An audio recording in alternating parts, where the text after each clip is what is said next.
रेखा के पति का देहांत हो गया था। उसके पास उसका बेटा कपिल ही रह गया था। वो पहले से ही गरीब थी। पति के देहांत के बाद पता चला कि उसके पति ने कर्जा भी ले रखा था। हाय मेरा नसीब, पहले से ही मेरे पास कुछ नहीं था और अब मेरे पति का भी देहांत हो गया और ऊपर से ये कर्ज। हाय, मैं कैसे अपनी जिंदगी बिताऊंगी। माँ, आप इस तरह से रोती रहोगी तो कैसे काम चलेगा? हमें कुछ ना कुछ तो करना ही होगा। पेट भरने के लिए तो खाना भी नहीं रहा, भला हम क्या करें। मुझे अगर तेरे पिता ने पहले बता दिया होता तो मैं कुछ ना कुछ जुगाड़ कर लेती। अब मैं अकेली कहाँ कहाँ फिरूंगी। मुझे अकेली जान को तो कोई काम भी नहीं देगा। रेखा जिस घर में रह रही होती है वहाँ से भी कुछ दिन बाद निकाल दी जाती है, क्योंकि वो मकान भी गिरवी होता है और बहुत दिन से उसने उस मकान का किराया भी नहीं दिया होता है। खुद तो अपना पल्ला झाड़ कर चले गए और मुझे मुसीबत में छोड़कर चले गए। अरे इतना कर्जा लिया भी तो क्यों लिया? दारू ने जिंदगी बर्बाद कर दी। अब मैं जाऊं तो जाऊं कहाँ? अकेली होती तो कब की मर गई होती। बेटे साथ तो मर भी नहीं सकती। मेरी तो जिंदगी ही बर्बाद हो गई। अब बेटे की जिंदगी कैसे संवार पाऊंगी? रेखा अपनी पोटली को अपनी बगल में दबाकर रोती हुई जा रही होती है। तभी उसे राधा नाम की एक महिला मिलती है। वो उसे देखकर पहचान जाती है। अरे रेखा बहन, तुम यहाँ इस हालत में, सब ठीक तो है ना? राधा बहन, क्या बताऊं, मेरे ऊपर तो मुसीबतों का पहाड़ टूट पड़ा है। ना ही मारा जाता है, ना ही जिया जाता है। रेखा राधा को अपने सारे हालात बता देती है। राधा को उसकी हालत देखकर बहुत दुख होता है। वो रेखा से कहती है, रेखा, मुझे तुम्हारी कहानी सुनकर बहुत दुख हुआ। मैं तो वैसे भी तुमसे मिलने ही आ रही थी। क्या हुआ? तुम मुझे क्यों याद कर रही थी? एक दुकान मेरे पास बहुत दिनों से खाली पड़ी है, तो सोचा उसमें कुछ खाने पीने की दुकान खोल लूं, पर समझ नहीं आ रहा था किस चीज की दुकान खोलूं। तभी मुझे तुम्हारा विचार आया कि एक बार तुम्हारे यहाँ मैंने राज कचौड़ी खाई थी, जो बहुत ही स्वादिष्ट थी। उसका स्वाद मैं आज तक भूल नहीं पाई। बस मैं उसी की रेसिपी तुमसे जानना चाहती थी। रेसिपी क्या? उसमें मैं वही मसाला मिलाती थी जो उसके लिए जरूरी था। अब उसकी जरूरत नहीं है। तुम्हें एक काम की जरूरत है जिससे तुम अपना कर्जा चुका सको, और मुझे तुम्हारी जरूरत है। क्या तुम मेरी दुकान पर काम करना चाहोगी? तुम उसी दुकान में रह लेना। रेखा ये सुनकर बहुत खुश होती है और वो ये काम करने के लिए मान जाती है। रेखा के हाथ की बनी राज कचौड़ी सभी लोगों को बहुत पसंद आती है, जिसकी वजह से उसकी दुकान पर भीड़ लगने लगती है। परंतु राधा को लगता है कि ये उसकी वजह से हो रहा है। मेरी दुकान का नाम देखो कितना बड़ा हो गया। सब लोग मेरे यहाँ की राज कचौड़ी खाना चाहते हैं। हाँ बहन जी, मुझे नहीं पता था कि मेरे हाथ की राज कचौड़ी इतनी अच्छी बनती है कि लोग उसको इतना पसंद करेंगे। क्या कहा?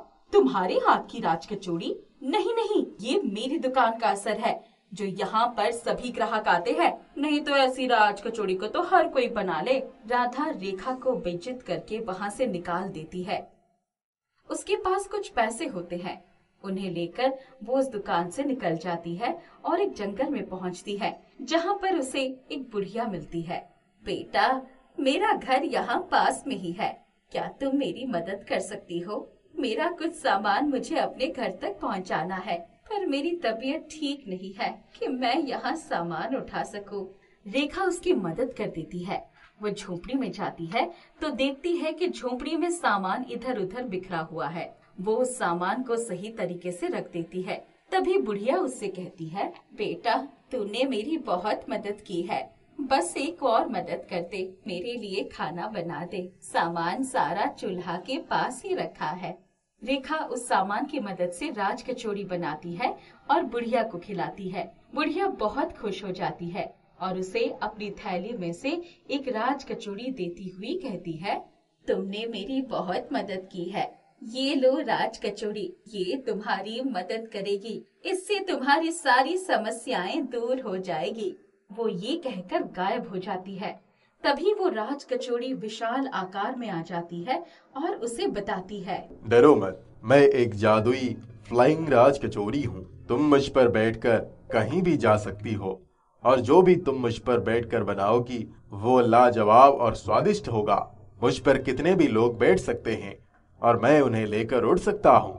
रेखा उस फ्लाइंग राज कचौड़ी को पाकर बहुत खुश होती है और उस पर बैठकर राज कचौड़ी बनाती है और लोगों तक उस राज कचौड़ी को पहुंचाती है।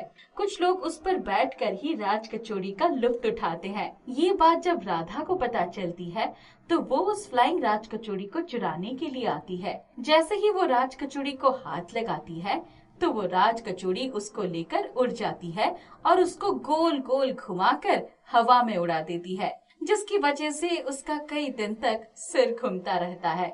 ये तो सच में जादुई फ्लाइंग राज कचौड़ी है। इसने तो मुझे हवा में ही उड़ा दिया। आज के बाद तो मैं इसकी तरह मुंह भी ना करके देखूं। जान बची तो लाखों पाए, लौट के बुद्धू घर को आए। राधा अब रेखा के किसी भी काम में दखल नहीं देती थी, ना ही उसकी राज कचौड़ी को कभी देख। वो बहुत डर गई थी। अब उसकी दुकान पर कोई भी ग्राहक नहीं आता था। वो अपनी दुकान पर बस मक्खियां उड़ाती रहती थी। कुछ दिन तक ऐसे ही चलता रहा। फिर एक दिन एक आदमी भागा भागा रेखा के पास आता है। क्या हुआ भैया, तुम इतने परेशान क्यों लग रहे हो? रेखा को ये सुनकर बहुत बुरा लगा। वो भागी भागी फ्लाइंग राज कचौड़ी के पास जाती है और उसे कहती है, आज तक तुमने मेरी बहुत मदद की है, मैं उसकी शुक्रगुजार हूँ। पर आज गांव वालों को तुम्हारी जरूरत आन पड़ी है, हमें उनकी मदद करनी चाहिए। रेखा उस फ्लाइंग राज कचौड़ी को लेकर गांव में चली जाती है और वहाँ पर सभी लोगों को उस पर बैठने के लिए कहती है। सभी गांव वाले उस राज कचौड़ी पर बैठ जाते हैं। रेखा उन्हें उड़ाकर एक सुरक्षित स्थान पर पहुँचा देती है। सभी लोग उसकी बहुत तारीफ करते हैं और उसको सम्मानित करते हैं।